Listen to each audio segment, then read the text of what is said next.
Voici le jour que le Seigneur a fait, qu'il soit pour vous et pour nous un sujet de joie et d'allégresse. Bonjour, bienvenue, shalom, que la paix du Seigneur vous soit accordée et même renouvelée en ce jour qu'il nous accorde. Il lève son soleil sur les bons et sur les méchants. Plaise au Seigneur que nous fassions partie des bons, pas par nous-mêmes, mais par l'unique et la pertinente grâce de notre Seigneur Jésus. Nous allons consommer ce déjeuner spirituel au travers de chacun des mets qui sont dans le menu de ce déjeuner spirituel que le Seigneur lui-même a préparé pour vous de Lubumbashi et même de toutes les villes environnantes, de toute la RDC, de toute la grande francophonie. Je vous souhaite déjà un très bon appétit et encore une fois, bienvenue. Est-ce que vous êtes prêts? Consommons ensemble cette table. Quand je dis ensemble, c'est aussi avec celui et celle qui font ce déjeuner spirituel avec moi et avec vous. Ils sont à ma gauche et à ma droite, respectivement. Honneur aux dames. On commence à ma droite. Bonjour, Sœur Bijou. Bonjour, frère Ephraim. Bienvenue. Merci. Alors, comment ça se passe? Ça se passe très bien. Gloire soit rendue au Seigneur. Bonne chose. Mais bien sûr, il y a toujours des bonnes choses. Les déjeuners spirituels, des bonnes choses, des bonnes nouvelles. Et aussi une bonne manière de pouvoir commencer cette journée. Et je vais nous dire ce matin que le Seigneur a renouvelé ses bontés. Il nous a donné cette journée. Donc, pour nous, nous allons nous attendre aux bonnes choses, surtout être aussi disposés à vouloir faire du bien. Des fois, on aimerait toujours que les autres nous fassent du bien. On veut toujours que les autres nous comprennent. On veut toujours que les autres nous supportent. Est-ce que nous aussi, on est prêt à comprendre les autres? Est-ce qu'on est prêt à pouvoir faire du bien aux autres? Est-ce qu'on est aussi prêt à pouvoir supporter les autres? Parce que Paul nous dit, il nous invite à nous supporter les uns les autres. Ce n'est pas seulement Alvin qui a appelé à me supporter. Aujourd'hui, faites aussi un effort de supporter les autres. Faites aussi un effort d'aimer les autres. Faites aussi un effort de faire du bien aux autres. Eh bien voilà, donc donnez, ne soyez pas seulement le grand spécialiste SOPK, mais soyez le gars qui distribue aussi les grâces. Exactement. Dispensateur de grâce aujourd'hui. Disposez aussi à ôter votre poutre avant de chercher à prendre la paille dans l'air de l'autre.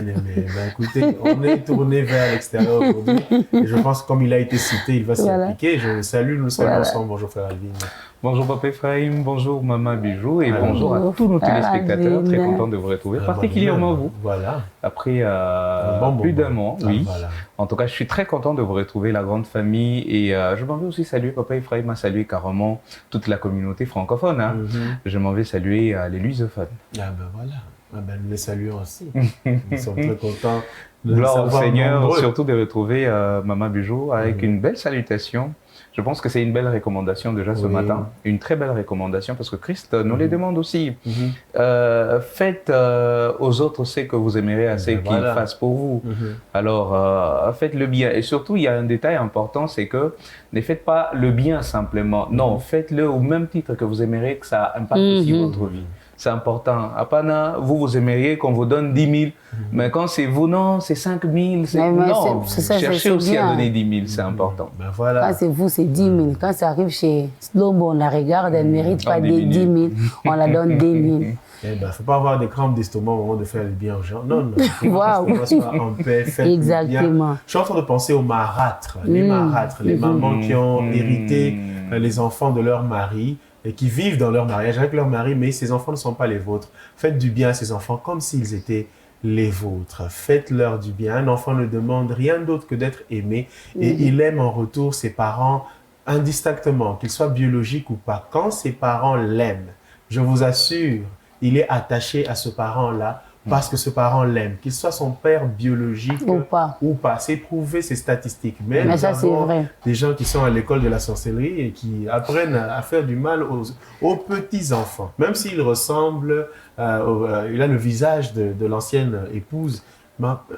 Et puis ce qui est intéressant, c'est que Papa Ephraim, avec les enfants, au fait, les enfants, même quand on les fait souffrir, ils ne savent même pas qu'on les fait souffrir. Oui, ils ne savent pas forcément. Ils ne savent pas forcément. Forcément, en tout cas, moi, j'aime cette innocence chez les enfants parce que il y a des choses que moi, j'ai faisais quand j'étais enfant. C'est maintenant que je me rends compte que c'était pas bien et tout. Donc, qu'on me faisait faire alors que je ne pouvais pas faire ça, vous voyez. Donc, pour être enfant, aller puiser de l'eau, c'est un jeu. Ah, oui. Alors que c'est pas recommandable. Bon. Allez, on s'encourage à faire du bien aujourd'hui. Il paraît que notre salutation du début a trop traîné. Voilà. On shift.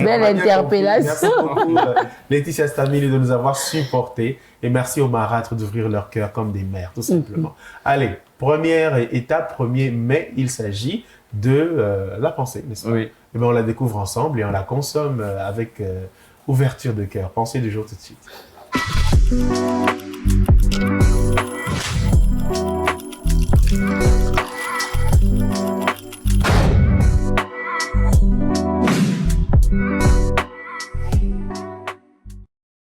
Voici une pensée qui s'affiche à nos yeux, frère Alvin. Voilà. La pensée du jour qui est de notre PGA, c'est-à-dire pasteur Guillamani, qui dit « Les cris, les larmes, les supplications, les prières ne valent rien sans la piété. Ah oui. Les cris, les larmes, les supplications, les prières ne valent rien sans la piété. Je pense que c'est une très belle pensée. Oui. Il y a de ceux qui se retrouvent dans des mouvements sectes et autres façons, ils respectent en tout cas. Non, c'est l'heure de la prière. Non, c'est l'heure de, je ne sais pas, incantation. Ils respectent. Que dire de nous, nous qui appartenons à Dieu? Pourquoi ne pas respecter tout ce qui est de Dieu? Pourquoi ne pas suivre ce que nous dit la parole de Dieu? Pourquoi ne pas suivre les recommandations comme Christ nous recommande de faire certaines choses? C'est important. C'est tout ça qui nous amène à parler de la piété. En fait, c'est tout ça. Et c'est important de le faire. Faisons-le, c'est important. Je crois que c'est Paul qui l'a dit, ne soyons pas seulement de ceux qui écoutent la parole, mais soyons aussi des pratiquants. Lorsqu'on pratique, lorsqu'on suit à la lettre tout ce que la parole nous dit, nous entrons dans la ligne de ceux qui marchent dans la piété. La piété, la crainte de Dieu, la crainte respectueuse de Dieu, c'est ce que le Seigneur attend de chacun d'entre nous. Exactement, c'est ce que le Seigneur attend de chacun d'entre nous, frères et frères. Je suis en train de chercher quand même les synonymes pour nous aider à comprendre. On parle de la dévotion, ferveur, recueillement, foi, respect et vénération. Voilà pourquoi je voulais vraiment qu'on ressort les synonymes pour que nous puissions bien comprendre. On parle de la vénération, du respect. Et vous imaginez, vous priez, vous pleurez, vous faites, mais vous n'avez aucun respect pour cette personne-là. C'est compliqué. Ça sert à rien, en fait. C'est comme, je cherche à être vraiment plus pratique, Papa Ephraim. C'est votre père, c'est votre papa dans la maison. Il fait tout pour vous. Mais vous, en retour, vous n'avez aucun respect pour lui. Et on vous dit, allez demander à votre papa l'argent des Minerval. Il est assis au salon.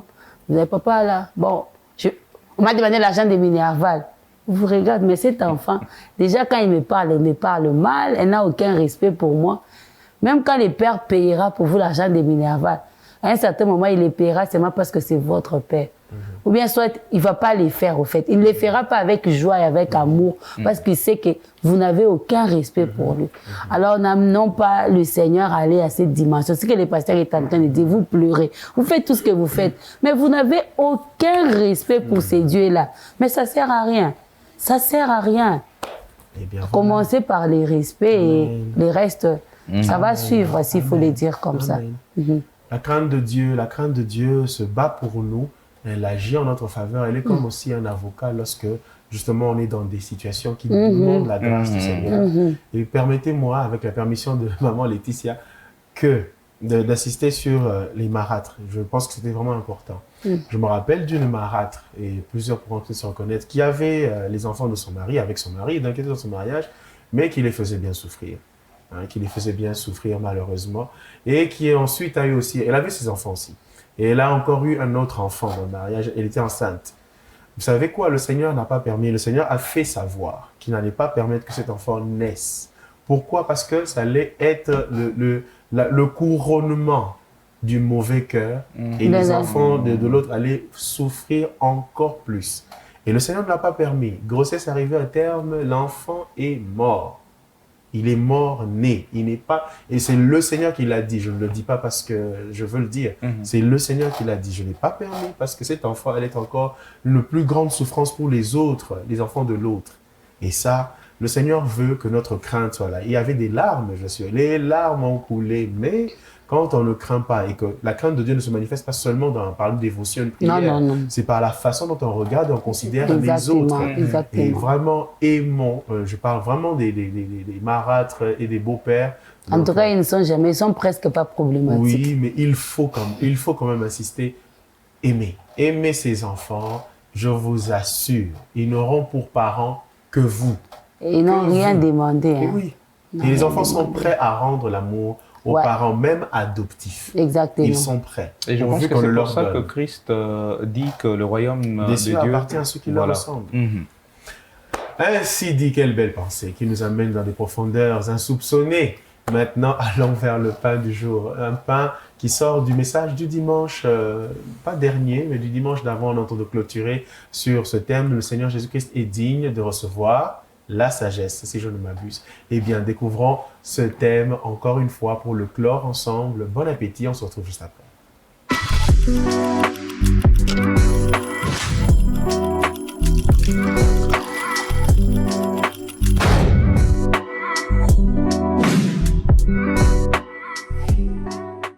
Apocalypse 5, verset 12. Il disait d'une voix forte, pas d'une petite voix, mais d'une voix forte, l'agneau qui a été immolé est digne de recevoir. Et ils ont commencé à décrire les choses qu'il reçoit. La puissance, la richesse, la sagesse, la force, l'honneur, la gloire et la louange.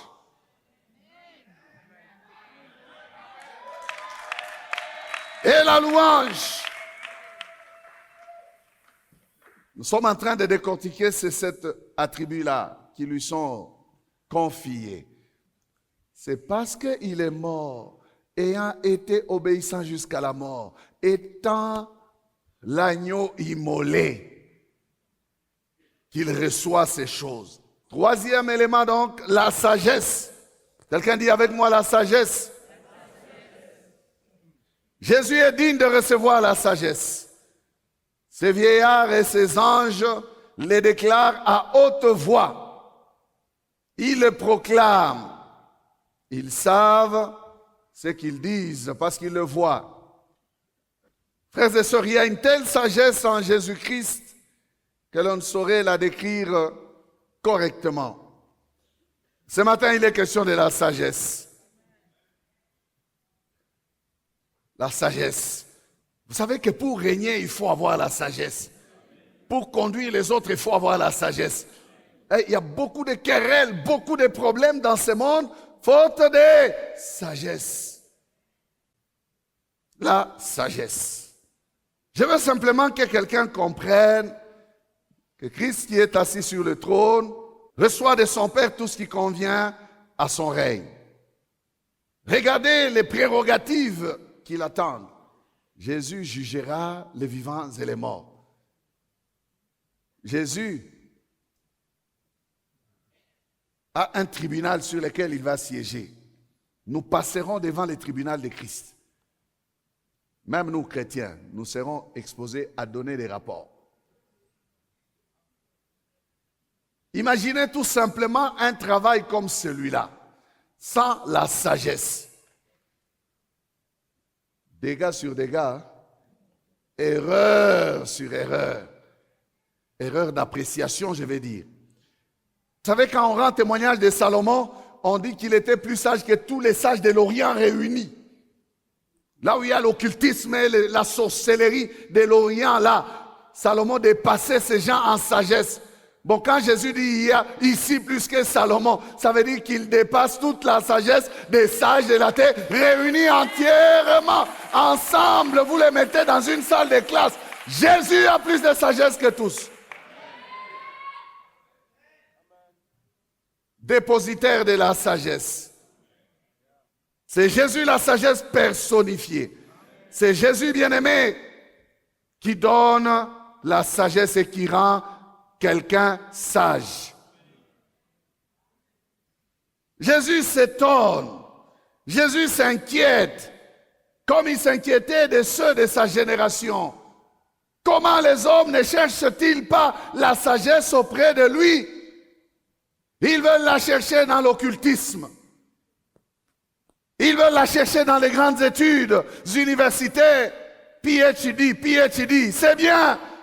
Poussez plus loin les études si vous en voulez, si vous voulez bien. Mais ce ne sont pas les études qui vous donneront la sagesse. Car il y a des gens qui portent 4, 5 diplômes de doctorat, mais qui sont insensés et sans sagesse. L'œuvre de la croix nous ouvre la voie à la sagesse divine. La transformation que nous avons par la conversion nous donne la sagesse. Le renouvellement de l'intelligence nous rend sages. Paul dit à Timothée, tu connais les saintes lettres qui peuvent te rendre sage à salut. Du reste, l'évangile de Jésus, le message de l'évangile, le message de la croix est un message de sagesse. 1 Corinthiens 1, 22, 24, les Juifs demandent des miracles et les Grecs cherchent la sagesse. Nous prêchons Christ crucifié. Scandale pour les Juifs et folie pour les païens. Mais puissance de Dieu et sagesse de Dieu pour ceux qui sont appelés tant Juifs que Grecs. Donc pour nous, bien-aimés, le message de la croix est sagesse de Dieu. L'évangile est sagesse de Dieu. Puissance de Dieu et sagesse de Dieu pour ceux qui sont appelés. La sagesse que Jésus donne est pleine de douceur. Elle édifie, elle amène la vie, elle amène la paix, elle amène la joie. Amen. Pour terminer, bien-aimés, la vie chrétienne est une vie que nous devons vivre selon la sagesse. Nous avons besoin de cette sagesse dans nos rapports, les uns les autres. Soyons des hommes et des femmes sages. La sagesse à tous les niveaux. Les élèves à l'école, la sagesse. Les fonctionnaires au travail, la sagesse. Si tu fais des choses sans sagesse, tu seras sanctionné. N'est-ce pas vrai? Ce matin, il est question de sagesse. Es-tu assez sage? Prends-tu le temps de réfléchir? Demandes-tu cette sagesse de Jésus, qu'elle soit aussi ta part pour dire, Seigneur, je veux être sage. Dans ma conduite, je veux être sage. Je veux être un homme modéré, équilibré, ayant une bonne conduite et un bon témoignage. Toutes ces choses-là reposent sur la sagesse. Que Dieu bénisse sa parole. La sagesse. Il est digne de recevoir la sagesse. Il est la sagesse personnifiée. Son œuvre est une œuvre de sagesse. L'œuvre de la croix, le message de la croix est un message de sagesse. Ça commence par l'orientation très sage, la demande sage, l'appel sage à la repentance. Et ça, c'est quelle plus grande sagesse que celle-là. Il y a des gens, comme disait le pasteur, qui ont des grands PhD, des titres ronflants et même d'autres qui ne ronflent pas du tout, qui sont bien éveillés, mais qui n'amènent pas l'homme à suivre la voie de la sagesse, à savoir se repentir et se réconcilier avec Dieu. Parce que déjà, Dieu est l'être le plus fort. Allez, tu es en bras de fer avec l'être le plus fort et tu comptes sur d'autres êtres faibles qui vont te soutenir pour faire le bras de fer. Quel manque de sagesse! La sagesse te pousse à te repentir. Voilà, effectivement, effectivement. Et j'aime une chose, très souvent, lorsqu'on qualifie un homme de sage, nous voyons l'âge, nous voyons, voilà. Et par moments, nous disons que cet homme, en fait, il a magasiné tout ce qu'il a parce qu'il est passé par des moments compliqués. Et je me dis, quand on parle de Dieu, il est passé par où pour être plus sage? Dieu n'a pas besoin de passer par des souffrances, non, par des échecs. Dieu n'a pas besoin de ça. Il est sage éternellement. Alors, une autre chose, vous avez parlé, il y a de ceux, au fait, qui recourent à des formations, qui recourent, je ne sais pas, à des choses pour penser avoir de la sagesse. Alors que la sagesse, c'est Dieu qui la donne. C'est Dieu qui la donne parce que la Bible nous recommande, c'est là, c'est lui qui veut la sagesse. Il n'a qu'à demander à Dieu. Regardez comment est-ce que le monde a parlé de la sagesse que Dieu a donnée à Salomon. Comment est-ce que tout le monde pouvait quitter son pays pour aller écouter Salomon. Mais Christ, en fait, il a une sagesse qui surpasse la sagesse de Salomon. Et je pense que c'est quelque chose que nous devons pas envier, mais beaucoup plus demander, désirer cela. Les PGA l'a dit, dans notre relation, dans notre vie de tous les jours, nous avons besoin de sagesse. Par moments, nous réagissons, nous détruisons nos relations par manque de sagesse. Et vous allez voir quelqu'un qui va te sortir un gros français, il va essayer de vous expliquer, pensant avoir raison. Et vous verrez que la sagesse de l'homme a toujours des limites. A toujours des limites devant des faits, devant des situations, ça a toujours des limites. Donc, désirons la sagesse de Dieu, une sagesse qui n'a pas besoin de traverser des moments compliqués pour nous faire comprendre que oui, Dieu est sage. Non, c'est une sagesse qui maîtrise déjà toutes choses et qu'on ne peut pas nous limiter. La sagesse de Dieu. Il y a des langues que l'on trouve nobles, des langues, hein, parmi les langues des humains. Et on trouve que quand tu parles, sois libre, hein, donc tu as certainement la sagesse là-bas. Mais c'est compliqué, c'est pas du tout le cas. C'est pas du tout le cas. Déjà, le frère Alvin a épinglé cela, papa Ephraim, ce n'est pas la langue. Hein. On peut trouver une langue noble, mais quand on entend la personne parler, dire des choses, la langue peut même vous dégoûter. Peut-être que vous vous dites, mais c'est vrai, la langue, elle est noble, mais ce qui sort de la bouche de cette personne manque totalement de sagesse. Voilà pourquoi ce n'est pas les PhD, je ne sais pas, les doctorats, toutes ces choses-là, ou bien les nombres d'années sur Terre qui fait d'un homme sage.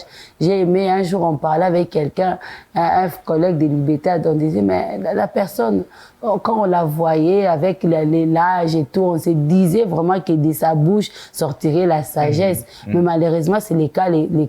La personne nous a dit, mais vous vous êtes trompé parce que même les fous vieillissent. Ce n'est pas parce qu'un fou a vieilli qu'il est devenu sage. Wow.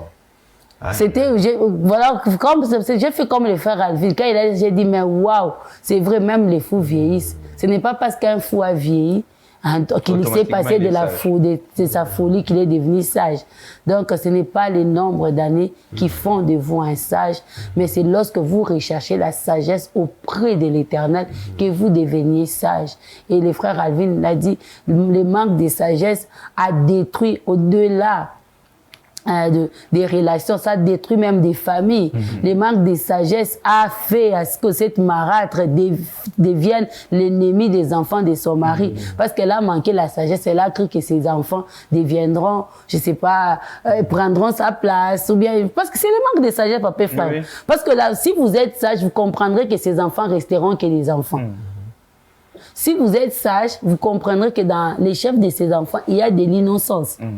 Et ils ne reçoivent que ce que vous leur donnez. J'étais en train de dire au début de cette émission, ce qui est intéressant avec un enfant, c'est que par moment, à cause de son innocence, même la maltraitance passe pour de l'amour ou bien pour un jeu. Vous pouvez lui dire, hey, tu vas pas manger, tu vas rentrer dans la chambre. Le petit là, il va dans la chambre, il trouve un bout de carton. Il va tellement s'amuser avec ces cartons-là. Vous qui croyez lui faire mal, je vous dis, frère Alvin, l'enfance, c'est compliqué. Vous pouvez envoyer un enfant avec un bidon de 10 litres, puiser de l'eau. C'est les autres qui constateront qu'à cet âge, il ne peut pas prendre cette eau. Lui, il va arriver à la rivière, il joue, il ramasse les mangues à l'arbre, il monte, il mange. Et puis, quand il rentre tout bonnement avec son bidon d'eau, il dépose. Vous faites ça par méchanceté, mais lui, il ne se rend pas compte. Alors, quand vous êtes sage, vous comprendrez que même dans l'innocence de cet enfant-là, lui, il ne sent même pas que vous les maltraitez. Donc, c'est vous qui perdez, c'est vous qui souffrez. Alors, ce matin, avec ses parents, moi, je nous inviterai, je ne sais pas, au marâtre, à toutes les personnes qui vivent avec les enfants d'autrui, dans les relations. Soyons sages. Parce que vous pouvez donner à Alvin 2000 francs. Vous pensez que, des fois, il n'est même pas conscient que il n'a pas mérité, il a mérité. Lui, il prend et puis il bénit les seigneurs parce que ça répond à son besoin. Il part. Vous qui l'avez escroqué les 3000, c'est pas vous qui souffrez. Parce que c'est vous qui marchez là, vous dites. À tout moment. Les chicous là, je viens à tailler, à 3000 là. Alors, soyons sages. La sagesse aussi, c'est savoir gérer les autres. La sagesse aussi nous enseigne être juste. La sagesse nous enseigne aussi à faire des bons jugements. Alors, ce matin, que chacun de nous, d'une manière ou d'une autre, dans chaque domaine de notre vie, nous allons prier pour que le Seigneur nous donne la sagesse. La sagesse, elle est importante. Amen. Alors soyons réceptifs ce matin, recevons la sagesse. Le Seigneur la donne sans reproche. Même si vous êtes reprochable, au moment où vous demandez la sagesse, le Seigneur ne vous reproche pas. Il vous la donne. C'est sa parole qui nous le dit. Est-ce qu'on peut demander la sagesse? Nous te rendons grâce, au Dieu, pour ta parole. Elle est vie, elle est esprit et vie. Et pour tous ceux qui la reçoivent, oh Dieu, elle procure la vie. Merci, Seigneur, pour ta parole. Merci, oh Dieu, pour Jésus, le maître de la sagesse. La sagesse faite chair. Nous demandons au Père maintenant, avec ceux qui s'approchent de toi, avec ce désir d'être sage, sage devant toi, Seigneur, mon Dieu, et pour ta gloire. Nous te prions, Seigneur, oh Dieu, de leur accorder le salut par Jésus, le pardon de tous leurs péchés, oh Dieu, et d'être réconciliés avec Dieu, d'avoir leur nom inscrit dans le livre de la vie, passé à côté parce qu'on a manqué la sagesse. Seigneur, tu ne fais exception de personne. Et lorsque tu donnes la sagesse, tu ne reproches pas. Merci, ô Dieu, pour ces âmes, ô Dieu, qui sont maintenant dans ton royaume. Père, pour tous nos besoins, pour toutes les circonstances de la vie, pour chacune des étapes de nos vies, chacune des dimensions de nos vies, nous avons besoin de ta sagesse. Donne-nous la sagesse. Oh Dieu, la sagesse. Folie pour les Grecs. Alléluia. Mais Seigneur mon Dieu, utile pour nous tous et sagesse d'en haut et pour tous. Seigneur, nous demandons cette sagesse qui nous rend sages à tes yeux et qui nous fait vivre et qui nous permet aussi de répandre la vie autour de nous. Donne-nous la sagesse. Merci parce que tu le fais dans ton amour et dans ta gloire. Au nom de Jésus, nous te prions.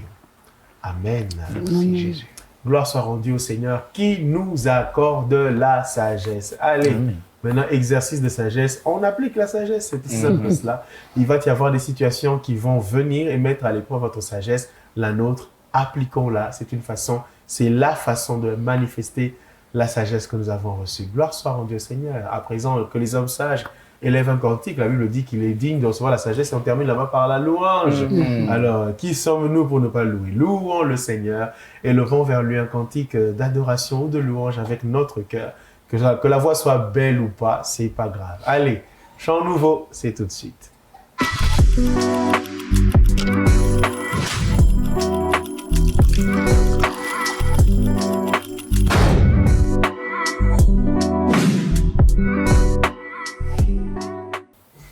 Il est aussi appelé l'esprit de sagesse, le Saint-Esprit. Gloire au Seigneur pour cette semaine qui nous introduit vraiment dans la vérité de la présence, de l'action, du ministère, du règne du Saint-Esprit. C'est la semaine de Pentecôte et nous sommes très heureux d'être, de l'ouvrir avec ce chant, Kita. Kita, je me rappelle encore quand c'était sorti. En fait, c'est une reprise d'un chant qui est encore un peu plus vieux. Ok. Voilà, toujours de Gaël? Non, pas de Gaël. Pas de Gaël. Ok. Voilà. En tout cas, moi, je vais m'arrêter sur la reprise. Et comme vous l'avez dit, Papa Ephraim, cette semaine qui nous a introduit dans la Pentecôte, et pendant que vous étiez en train de parler de la sagesse, moi, j'étais en train de penser à un peuple, je ne sais pas, une nation ou bien une famille.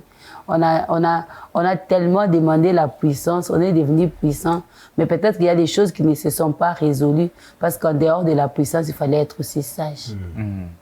Vous savez, avec la sagesse, on parvient aussi à résoudre beaucoup de choses. Pas toujours aussi fait, Seigneur, donne-moi ta puissance. Et puis, il y a division, toka. Il y a méchanceté, toka. Peut-être que ce n'est même pas tout ça, c'est seulement on a manqué la sagesse à un certain moment. Et c'est la sagesse qui a engendré tout ce que nous sommes en train de vivre aujourd'hui. Est-ce qu'on peut s'arrêter à un certain moment, demander de la sagesse à Dieu? Que la sagesse fasse partie intégrante dans tous les membres de la famille. Et que désormais, au lieu, je ne sais pas, de chasser l'esprit, qu'on soit un peu sage, qu'on parle. Parce qu'à un certain moment, on a besoin de parler, mais pas parler parce qu'il faut parler, parler avec sagesse. Vous allez vous rendre compte que cette situation qui a duré 20 ans, 30 ans, c'est justement parce qu'on manquait seulement la sagesse. Il n'y avait pas besoin de chasser les esprits, il n'y avait pas besoin qu'il y ait quelqu'un suffisant. Juste parce qu'on a manqué la sagesse. Jésus a résolu certaines situations avec de la sagesse. Regardez l'histoire de la femme qu'on amène à Jésus. C'est la sagesse qui a résolu ça. Il n'y avait pas besoin. Non. On dit, il se courbe à terre et il dit, c'est lui qui n'a jamais commis de péché qui jette la première pierre. Et les gens ont commencé à partir un à un. En partant du plus vieux. Du plus vieux au plus petit. J'aime bien ce que les pasteurs disaient les dimanches. J'ai dit, peut-être ça a commencé par les plus vieux, parce que les plus vieux, c'est dit non. Moi-même, j'ai une cargaison de péchés. Faut pas que les petits, que ça puisse sortir devant les petits. Peut-être quand il a posé la question comme ça, c'est qu'il peut commencer à sortir des cargazons. Les petits vont connaître mon péché. Vous connaissez Jésus. Exactement. La meilleure chose à faire pour moi, il faut que je parte. C'était quoi? Il a résolu une situation délicate, mais avec beaucoup de sagesse. Christ a utilisé de la sagesse pour résoudre une situation délicate. Et je me dis certainement que même la femme, quand elle est partie, elle n'a plus fait la chose. Pourquoi? Parce qu'il a fallu que quelqu'un de plus sage. Une autre situation qu'il a résolue avec la sagesse, on dit à César ce qui est à César, à Dieu ce qui est à Dieu. Donc justement pour dire à quelqu'un ce matin, parfois on n'a pas toujours besoin d'être puissant, d'être, je sais pas, fort, d'être autoritaire. On a simplement besoin de la sagesse. S'il y a beaucoup de choses qui ne tiennent pas aujourd'hui, peut-être au sein de la famille, entre femmes et mari, femmes, des enfants, tout ça, un problème de sagesse. Que le Seigneur nous donne la sagesse, que cette Pentecôte soit caractérisée par Seigneur, donne-nous la sagesse. Et il y a cette vérité autour du Saint-Esprit que la Bible aussi nous donne. Lorsque le Seigneur parle, tant par la bouche du prophète Joël que par la bouche de l'apôtre Pierre à ce moment-là, il dit, la promesse est pour vous, pour vos enfants. Et quand le Seigneur lui-même parle, il dit, je répondrai de mon esprit sur toute chair, vos fils et vos filles, vos vieillards. Donc c'est tout le monde qui est concerné. Hein? Donc le vieillard là qui avait fouillé quand le Seigneur parlait devant la femme pécheresse, eh ben, il est quand même concerné par le don de l'esprit. Et dans cette Pentecôte, enfants, jeunes, adolescents, adultes et vieux peuvent recevoir le Saint-Esprit. Amen. Le Saint-Esprit n'a pas de choix par rapport à l'âge. Non. Le Saint-Esprit vient à celui qui dispose son cœur, carrément même son corps, parce qu'il est dit que notre corps, c'est le temple du Saint-Esprit. Notre corps aussi, tu disponibilises tout simplement ta vie, voilà. Et le Saint-Esprit va entrer dans ta vie. Amen. Et j'aime bien, frère Ephraim, pendant que Maman Bijou parlait, je suis vite allé chercher dans Luc 12, le verset 11, c'est Christ qui parle, et il est en train de nous faire comprendre, parce que nous avons, Papa Ephraim, à l'introduction, juste après les chants, il a dit, le Saint-Esprit, il est aussi appelé Esprit de sagesse. De sagesse, et je voulais comprendre, en fait, et c'est là que je suis vite allé chercher ces versets. Il est dit, Christ dit, quand on vous mènera devant les synagogues, les magistrats et les autorités, ne vous inquiétez pas de la manière dont vous allez vous défendre, ni de ce que vous direz. Car le Saint-Esprit vous enseignera à l'heure même ce qu'il faudra dire. C'est-à-dire, l'Esprit connaît tout et il va vous donner une sagesse à répondre devant les accusations, devant les injustices, devant tellement de choses. Je crois que cette semaine, nous allons tous nous encourager à désirer encore plus le Saint-Esprit. C'est important. C'est très important. Lorsque vous avez le Saint-Esprit, votre parler va impacter les gens. Vous pouvez être jeune et peut-être vous n'avez même pas beaucoup étudié. On ne va même pas soulever le côté, non, il a beaucoup étudié, il a quitté les pays, il est allé en Chine, il est allé en Europe. Non. On va juste sentir que vous sortez des phrases dignes d'un enfant de Dieu. Vous sortez des conseils qui sont de Dieu. Nous sommes tombés, Papa Ephraim, sur des couples qui appelait un jeune garçon afin de résoudre certains dossiers. C'est parce que cet homme-là, ce jeune homme-là, a eu le temps de marcher avec le Seigneur, il a désiré encore plus le Saint-Esprit et il a cette sagesse-là. Donc, ne vous étonnez pas aujourd'hui de voir un jeune de 16 ans vous parler de la parole de Dieu, il vous sort une sagesse qui épate. Ne vous étonnez pas, comprenez tout simplement qu'il a disponibilisé sa vie pour que le Saint-Esprit y entre.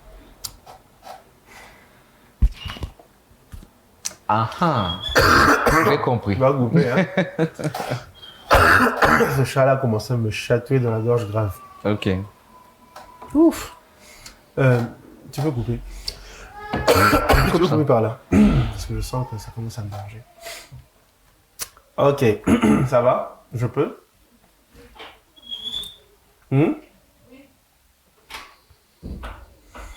Gloire soit rendue au Seigneur, le Saint-Esprit, esprit de sagesse. Sagesse dans tous les plans, sur tous les cas de figure. Et cette vérité est vraie, je l'ai expérimenté personnellement. La sagesse dans une situation particulière, tu n'as pas l'info, tu n'as pas l'expérience en cette matière, tu sais, mais ça te vient là. Au moment même. Et tu donnes ce qu'il faut. Et le mérite revient au Seigneur. Gloire soit rendue au Seigneur. À présent, allons maintenant à la deuxième partie de ce déjeuner spirituel, n'est-ce pas? Il y a de bonnes choses à découvrir. On va prendre la découverte pour découvrir. Découvrons la découverte. Parce que nous aimons découvrir. Allez, sans transition ou avec transition. Fonçons tout droit dans la découverte et venons nous en délecter juste après la découverte. Donc, tout de suite.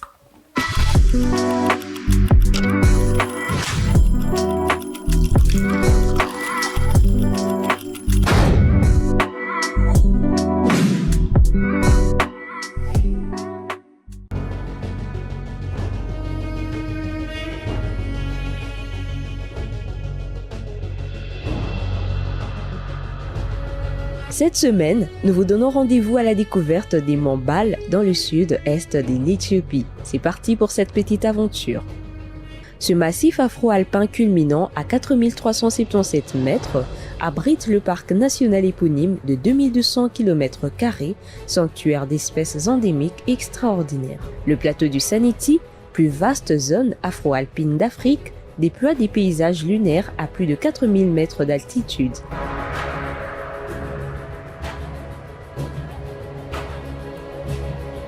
Prairies parsemées de lobédies géantes, lacs glaciaires, tourbières et températures descendant à moins 15 degrés Celsius la nuit, avant de grimper à 25 degrés Celsius les jours. Les monts Bal protègent le loup d'Éthiopie, canidé les plus menacés du monde, à seulement 500 individus survivants.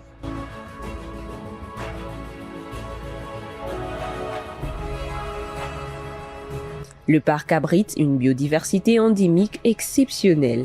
Il y a des montagnes cornes spirales spectaculaires, babouins gelada aux babines rouges impressionnantes, vivant en ardes de centaines d'individus, ainsi que 16 espèces endémiques de mammifères et 6 oiseaux. Ça sera tout pour notre découverte aujourd'hui. On se retrouve prochainement.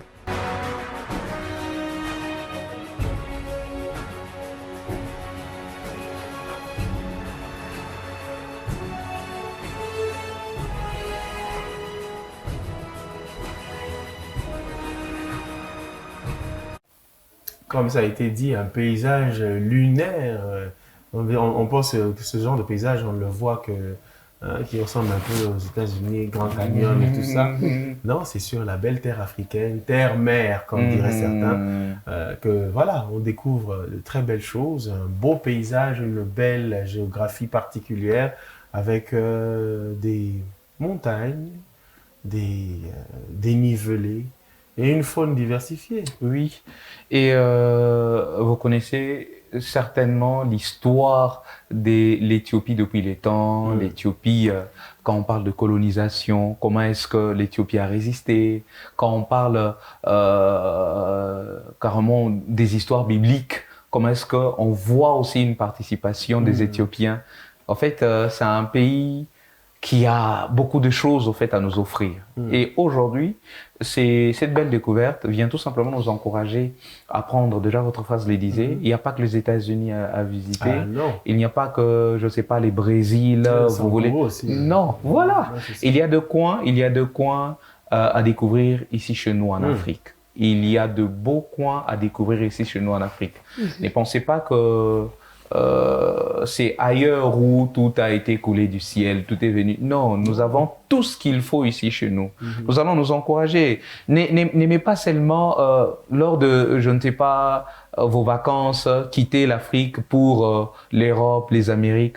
Vous pouvez découvrir un beau coin au Kenya, en Éthiopie, je ne sais pas, au Cameroun, Côte d'Ivoire, ici chez nous-mêmes. En République démocratique du Congo. Et d'ailleurs, je dirais, nous pouvons même rester uniquement sur Lubumbashi. Sachez qu'il y a de coins sur Lubumbashi qui vous épateront. Vraiment de coins sur Lubumbashi. Mais aujourd'hui, nous avons préféré vous parler de ces beaux coins en Éthiopie. L'Éthiopie, quelle beauté, quelle beauté. Il n'y a pas qu'Ethiopian Airlines, il y a aussi, il y a aussi ce beau paysage, ce beau paysage, cette diversité. Eh bien, le Seigneur a rendu riche l'Afrique et pourquoi ne pas le rendre au Seigneur voilà, en gardant ces choses, en les préservant. Hein, je me rappelle une fois, là, je suis dans une émission sur une des chaînes locales ici, on posait la question à quelqu'un, c'était en Lingala, on lui posait la question, est-ce que vous avez important si la banzete? Oui, Naïbi, Izani, Kosa Makala. Non, or, voilà, il n'y a pas que Kosa Makala avec Banzete. Non, au contraire, il faut préserver les arbres pour faire autre chose. Il y a des choses à faire avec les arbres, notamment, tout simplement, garantir l'équilibre, on va dire, comment on appelle ça, la biodiversité, cet équilibre. Et en santé, une fois, nous avons même dit qu'un arbre aidait à fournir de l'air à au moins 4 personnes. Je me rappelle de cet élément. Donc ce n'est pas seulement couper, faire le makala, non. Ça peut bien nettoyer l'air dans votre espace. Et voilà, donc voilà, et quand on voit un beau paysage comme celui de l'Éthiopie, on encourage le gouvernement éthiopien à continuer à être regardant sur ces valeurs naturelles dont le Seigneur les a dotées. Et il nous a pas vous savez, quand le Seigneur dote un pays de si bonnes choses, ce n'est pas seulement pour lui, mais c'est aussi pour l'ensemble des autres pays, des nations de la terre. Et voilà, prenons-en la graine, nous aussi Congolais, et veillons sur notre belle biodiversité. Elle peut être urbaine, elle est aussi champêtre, elle est forestière et tout cela. Veillons sur cela. Quelle découverte sans civilisation. Nous bénissons Seigneur. Allez, maintenant, à présent, allons vers notre agenda. Notons les quelques programmes auxquels nous sommes déjà invités, agenda en papier ou agenda électronique, avec stylo en main ou stylet, notons tout de suite.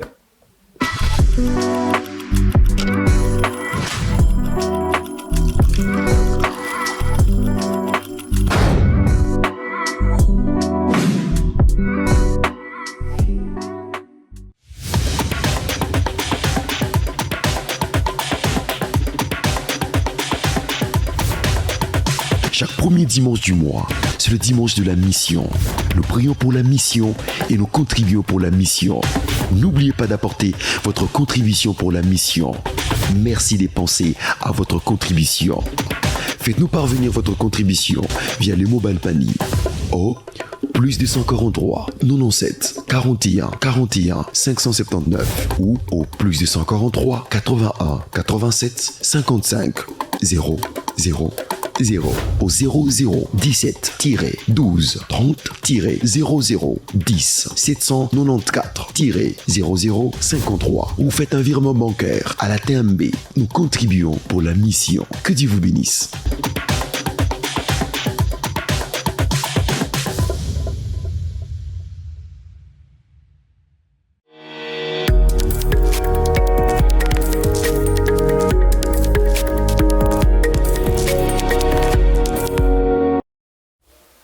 Et voilà pour notre agenda. Et aujourd'hui, nous ouvrons la porte aux cellules, ou bien les cellules nous ouvrent leurs portes. C'est peut-être ça qu'il faut dire. Les cellules nous ouvrent leurs portes. C'est les frères et sœurs de nos quartiers qui se réunissent ensemble dans les maisons. C'est l'église des maisons. On se retrouve donc à partir en moyenne de 17h. Pour certaines cellules de 18h, d'autres 17h30. Et voilà, connaissez donc le lieu de votre cellule et rejoignez les frères. Si on doit parler de J+1, ce sera les femmes qui seront au rendez-vous demain. On salue déjà cette réunion et on en parlera. Mais voilà qu'on a un événement un peu plus, on va dire, pas imposant, mais un peu plus résonnant. D'actualité. Voilà, qui l'actualité. Pointe à l'horizon, qui à partir de mercredi va suspendre et les études bibliques et la réunion des hommes pour le jeudi. Ouais, voilà. Et le vendredi de gloire aura certainement ces deux premières parties. C'est le séminaire de Pentecôte, l'esprit et l'épouse disent viens. Voilà. Voilà le thème, c'est à partir donc du mercredi 20 au 22. Au vendredi 22. Nous serons ici au Temple de la Parole éternelle à partir de 16h30 pour vaquer à la prière et recevoir les enseignements autour de ce merveilleux don, à savoir Dieu, l'Esprit Saint, qui nous a été donné. Et nous allons être profondément dedans. Le pasteur Amani sera l'orateur et nous aurons un frère qui va nous accompagner dans la louange et l'adoration, le frère Moses. Mangouba. Je suis tenté de vous demander peut-être un brin de chanson que vous connaissez, non? En tout cas, Tu es les papas. Ah oui, qui les pouvait plus taper à côté là-bas? Personne ne pouvait taper à côté. Donc, sur ce point-là, ça n'avait pas raté. Hein. Il y a encore un autre chant. Ah, ça fouille. Que raison, ça fouille. il y en a tellement. Ah voilà. Mais c'est par là que ça commence.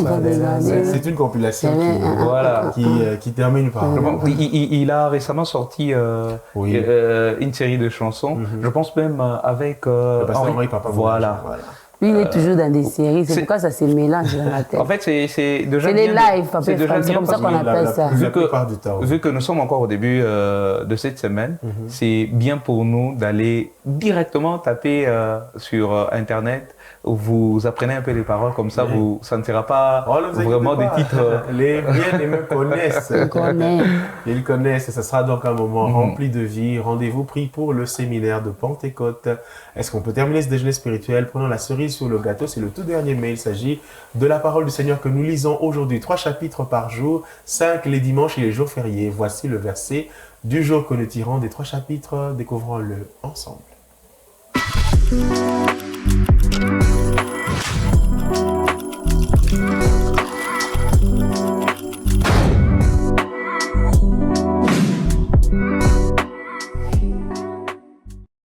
Le voici qui s'affiche. Voici donc le verset du jour. Madame, Monsieur, nous nous retrouvons dans Job 26 et c'est le 5e qui dit « Devant Dieu, les ombres tremblent au-dessus des eaux et de leurs habitants. Devant Dieu, les ombres tremblent au-dessus des eaux et de leurs habitants. » Papa Ephraim, et je pense que ça démontre la grandeur de Dieu. Lorsque nous nous retrouvons devant Dieu, il n'y a pas de non, ça peut résister, ça peut tenir un peu. Non, devant Dieu, nous tous, au fait, nous avons un même niveau. Il est le seul qui est grand, qui est Dieu. Et nous tous, au fait, nous sommes appelés à trembler juste par sa présence. Les montagnes, il est même dit que les montagnes sont ébranlées. En fait, c'est la grandeur de Dieu. Et ce qui nous permet maintenant de comprendre cela, c'est la sagesse. Parce que Christ le dit, il est dit, David rempli du Saint-Esprit, il dit, conduit par l'Esprit Saint, il dit, le Seigneur dit à mon Seigneur. C'est que pour même reconnaître cette grandeur de Dieu, c'est aussi avoir cette sagesse-là. Et ça va nous permettre de mieux, au fait, classer les choses. Non, Dieu ne peut pas être au même niveau que nous. Non. Dieu, il est comme ça, il est grand. En fait, c'est aussi là. Je pense que la sagesse nous accompagne jusqu'à la chute de cette émission. En tout cas, elle est des nôtres et nous sommes très contents de la voir. Merci beaucoup, Maman Bijou, d'avoir fait ce moment précieux avec nous. Merci aussi à vous, Papa Ephraim. Merci aussi à vous, nos très, très chers téléspectateurs. Nous vous disons aujourd'hui encore, vous savez, la sagesse aussi, c'est savoir il n'y a pas que vous qui attendez des autres. Les autres aussi attendent de vous. Voilà.